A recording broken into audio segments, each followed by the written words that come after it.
Hi, it's me again with Corel Draw Tips and Tricks. I've been working on this for a while, trying to get a flag to be wavy. And I drew this flag and you can see the stars are transparent. So you'd have to have it on a white background. But whenever you try, it really came out pretty good here, but I really can't reduplicate it without just doing it painstakingly long. So whenever you do anything like this, make you some copies of it. I even tried using the graph paper and thinking that would work.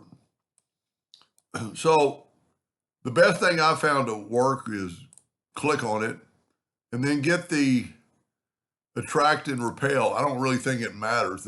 That's the repel. This is the attract. I've set mine pretty big nib size. It's like 10 inches. Maybe I'll set this like to 25 now. And I'm going to just go real fast. That's not a bad wave. That's terrible because I stopped on a spot. That's not terrible.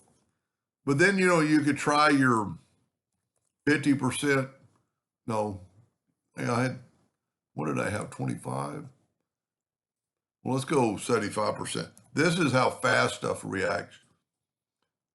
So you got to click on it and then just move it up. And, how many waves do you want in it? When you get toward the end, you're going to lose. That's why I make multiple copies.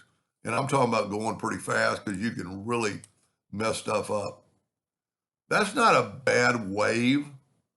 Let's set this thing on like 15 inches. That doesn't look like it got any bigger. But I'm going to click on it and then I'm going to go real. See, you can't stop. Look at that. That might be the best one yet. Wow.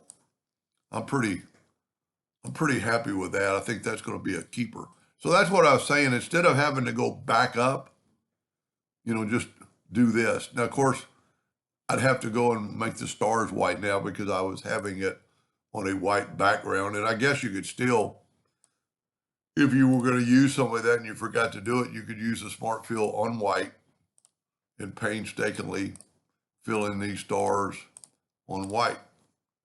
And they're going to remain the shape that they are. I think that's a winner. Anyway, hope that helps somebody someday, and thank you for watching.